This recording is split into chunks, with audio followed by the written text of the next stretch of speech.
Hello friends, स्वागत करती हूँ आप सभी का सितंबर शिल्पी होम साइंस क्लासेस में।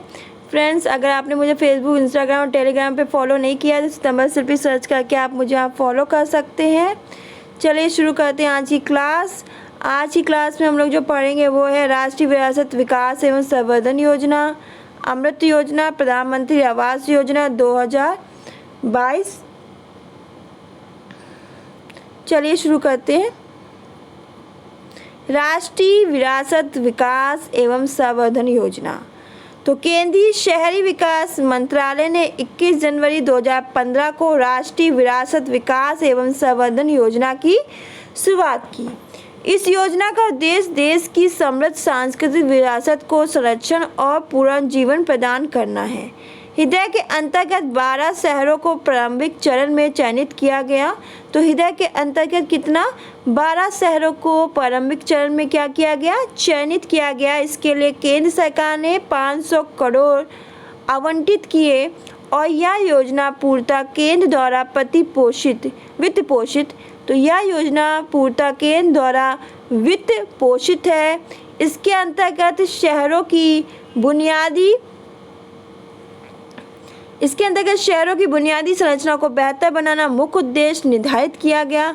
इसके अंतर्गत विरासत स्थलों के एकीकृत, समावेशी तथा सतत विकास को बढ़ावा देना है तथा स्मारकों के रखरखाव व पारिस्थितिकी को बेहतर बनाने पर भी इस योजना में कार्य किया जाएगा। अमृत योजना। इस योजना के अंतर्गत शहरों के कार्यकल्प की परियोजना को महत्व दिया गया। तो इस योजना के अंतर्गत क्या, शहरों के कार्यकल्प की परियोजना को क्या दिया गया, महत्व दिया गया, इम्पोर्टेंस दी गई। इसके लिए देश के 500 शहरों में सुविधाओं के विस्तार की रणनीति तैयार की गई। तो इसके लिए क्या किया गया, देश के जो 500 शहरों में सुविधाओं के विस्तार की रणनीति तैयार की गई। इस योजना के अंतर्गत शहर के प्रत्येक परिवार को नल का पानी, सीवर कनेक्शन, विद्युत सुविधा प्रदान करने का लक्ष्य है। ठोस अपशिष्ट प्रबंधन, सड़कों तथा सार्वजनिक परिवहन पर विशेष ध्यान दिया जाना है। शहरी शासन को बेहतर बनाने के लिए शहरी सुविधाओं में सुधार को बढ़ावा देना। इस मिशन से शहरी स्थानीय निकाय विभिन्न सेवाओं को सेवा स्तर मापदंडों को पूरा कर सकेंगे। इस योजना के लिए 50,000 करोड़ का प्रावधान किया गया। उत्तर प्रदेश 64 शहरों को अमृत योजना के अंतर्गत शामिल किया गया। तो उत्तर प्रदेश में जो 64 शहरों को अमृत योजना के अंतर्गत शामिल किया। तमिलनाडु के 33 और महाराष्ट्र के 37 शहरों को अमृत योजना के तहत चिन्हित किया गया। तो याद रखिएगा, तमिलनाडु के जो 33 है और महाराष्ट्र के 37 शहरों को अमृत योजना के अंतर्गत चिन्हित किया गया। प्रधानमंत्री आवास योजना 2022। प्रधानमंत्री आवास योजना के तहत अगले 7 वर्षों यानी 2015 से 2022 अर्थात वर्ष 2022 तक शहरी क्षेत्रों में 2 करोड़ मकानों के निर्माण का लक्ष्य रखा गया। इसके लिए 3 लाख करोड़ की राशि का प्रावधान किया गया। इस योजना के अंतर्गत कमजोर वर्ग के लोगों व बीपीएल समूह के लोगों को 15 वर्ष के आवास ऋण में 6.5% ब्याज की सब्सिडी प्रदान करने का प्रावधान है। इसके 2 फेज़ हैं। इसके कितने फेज़ हैं, 2 फेज़ हैं और 2017 से मार्च 2019 तक पूरे हो गए हैं। वर्तमान में तीसरा फेज़ शुरू किया गया है जिसकी अवधि अप्रैल 2019 से 2022 निर्धारित है। इस मिशन के 4 खंड हैं। निजी क्षेत्र की भागीदारी से यथास्थान मलिन बस्ती विकास, जिसमें भूमि का प्रयोग स्रोत के रूप में किया जाए। ऋण से जुड़ी सब्सिडी के माध्यम से सस्ते मकान। निजी तथा सार्वजनिक क्षेत्र की भागीदारी से सस्ते मकान। लाभार्थी की अगुवाई में निर्माण। इस योजना के अंतर्गत झुग्गी पुनर्वास कार्यक्रम के तहत हर मकान के लिए 1 लाख की केंद्रीय सहायता दी जाएगी। तो इस योजना के अंतर्गत झुग्गी पुनर्वास कार्यक्रम के तहत हर मकान के लिए 1 लाख की केंद्रीय सहायता दी जाएगी।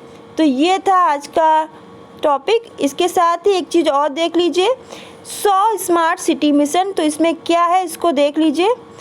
स्मार्ट सिटी मिशन का उद्देश्य क्या होता है? शहरों के सामाजिक, आर्थिक तथा संरचनात्मक ढांचे को विकसित करना। इस मिशन के तहत देश भर में अत्याधुनिक सुविधा संपन्न 100 स्मार्ट सिटीज़ की स्थापना की जाएगी। कितनी?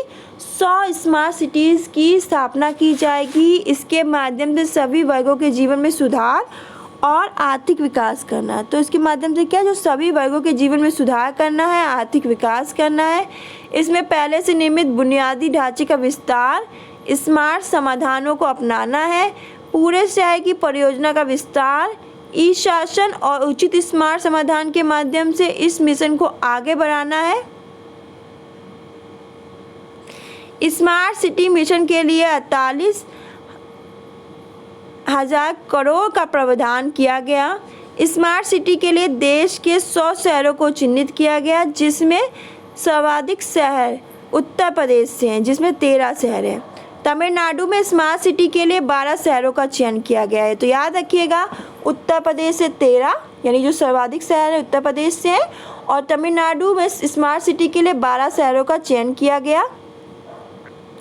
ये मोस्ट इम्पॉर्टेंट, इसको याद रखिएगा। 100 smart city mission important, most important, इसको लिख लीजिए। यहाँ से आपके फ्री के क्वेश्चन आएंगे 3-4 नंबर के।